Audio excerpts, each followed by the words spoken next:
Smartphone সঠিক use না জানলে আপনার হাতে স্মার্টফোন হতে পারে দুর্ঘটনার অন্যতম একটি কারণ। রিসেন্টলি একটি নিউজ দেখলাম, স্মার্টফোন বিস্ফোরণ হয়ে গুরুতরভাবে আহত।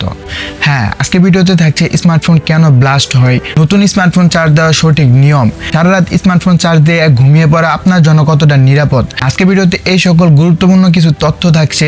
বর্তমানে আমাদের বেশিরভাগ স্মার্টফোনে লিথিয়াম পলিমার জেল ব্যাটারি ব্যবহার করা। স্মার্টফোন ব্লাস্ট হয় মূলত শর্ট সার্কিটের জন্য। শর্ট সার্কিট কি, যদি আমরা সিম্পল ভাষায় বলা তাহলে স্মার্টফোনের ব্যাটারির নেগেটিভ এবং পজিটিভ প্রান্তকে যদি আমরা একত্র করে দেখি, স্মার্টফোনের লিথিয়াম পলিমার জেল ব্যাটারির ভিতরে একটা রিঅ্যাকশন সৃষ্টি হয়, তারপর স্মার্টফোনটি ওভার হিটিং হয়ে ব্যাটারিটি ফুলে যায়, তারপর হতে পারে একটি ভয়াবহ দুর্ঘটনা। স্মার্টফোন ব্লাস্ট হওয়ার দ্বিতীয় নাম্বার কারণ হলো ফিজিক্যাল ড্যামেজ। যদি অনেক উঁচা থেকে পড়ে যায় অথবা স্মার্টফোনের পিছনে যদি সুই জাতীয় কিছু দিয়ে আঘাত করা হয়, সিডি হয়ে স্মার্টফোনের ব্যাটারি পর্যন্ত যদি সেই আঘাতটা চলে যায়, এক্ষেত্রে ব্লাস্ট হওয়ার সম্ভাবনা রয়েছে। স্মার্টফোনের মাদারবোর্ড থেকে যদি আমরা ব্যাটারি পর্যন্ত কোনোভাবে ওয়ারিং করে থাকি, সেই ওয়ারিং থেকে হতে পারে স্মার্টফোন দুর্ঘটনা। যদি একটি নিম্নমানের ব্যাটারি স্মার্টফোনে ইনস্টল করি, সেই ক্ষেত্রে থেকে বলে হতে পারে স্মার্টফোন একটি দুর্ঘটনা। অনেক সময় অরিজিনাল চার্জারটি হারিয়ে যায় অথবা নষ্ট হয়ে যায়। এক্ষেত্রে আমরা নিম্নমানের একটি চার্জার ব্যবহার করি। নিম্নমানের চার্জার ব্যবহার করা স্মার্টফোনের জন্য কখনো উচিত না, কারণ নিম্নমানের চার্জারটা এক এক সময় এক এক ভোল্টেজ স্মার্টফোনের মাদারবোর্ডকে পৌঁছাবে। আর মাদারবোর্ড এক এক সময় এক এক ভোল্টেজ পাওয়ার কারণে মাদারবোর্ড সিপিইউ থেকে হতে পারে শর্ট সার্কিট, আর সেই শর্ট সার্কিট হতে পারে স্মার্টফোন বিস্ফোরণের একটি কারণ। নিম্নমানের চার্জার থেকে বিরত থাকতে হবে।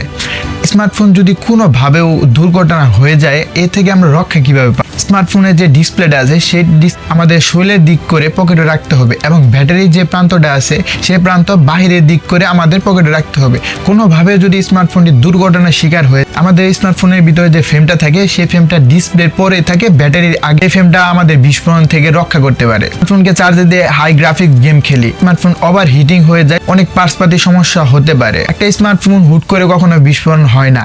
একটা স্মার্টফোন বিস্ফোরণ হওয়ার অনেকগুলা কারণ থাকে, আতঙ্ক হওয়ার কিছুই না। এগুলা কিছু নিয়ম যদি আপনি মেনে চলেন, স্মার্টফোন কখনোই ব্লাস্ট হবে না। রাতে স্মার্টফোন চার্জ দিয়ে ঘুমানো কতটা নিরাপদ আমাদের জন্য? এখন বর্তমান স্মার্টফোন গুলাতে ওভার চার্জ প্রোটেকশন দেওয়া থাকে। আপনার ফোন যদি 100% চার্জ হয়ে যায়, তাহলে অটোমেটিক্যালি ভাবে চার্জটা ডিসকানেক্ট করে দিবে। সবসময় চেষ্টা করবেন রাতে চার্জ না দেওয়াটাই বেটার। নিম্নমানের ব্যাটারি অথবা নকল চার্জার ব্যবহার করলে আপনার ফোনটা অনেক ধরনের ত্রুটি দেখা দিতে পারে, তাই রাতে চার্জ না দেওয়ার পরামর্শ দিয়েছে বিশেষজ্ঞরা। আমরা নতুন যখন একটা স্মার্টফোন কিনি, সেই স্মার্টফোনটা কতক্ষণ চার্জ দেওয়া আসলে সঠিক নিয়ম। স্মার্টফোন কিনি অনেকজন বলে যে সারা রাত চার্জ দিতে হবে, অনেকজন বলে 3, 4, 5, 6 ঘন্টা চার্জ দিতে। বর্তমান ম্যানুফ্যাকচারিং কোম্পানিগুলোতে স্মার্টফোনটি 50 থেকে 70% চার্জ তারা দিয়ে দেয় না, সারা রাত চার্জ দেওয়ার কোনো প্রয়োজন। নতুন স্মার্টফোন কিনে আপনি চেষ্টা করবেন স্মার্টফোনটিকে 80 থেকে 90% পর্যন্ত চার্জ, 100% চার্জ তোলারও কোনো প্রয়োজন। কিছু ইন্টারেস্টিং টিপস পেতে আমাদের চ্যানেলটি অবশ্যই সাবস্ক্রাইব করে দিয়ে পাশে থাকবেন। ধন্যবাদ।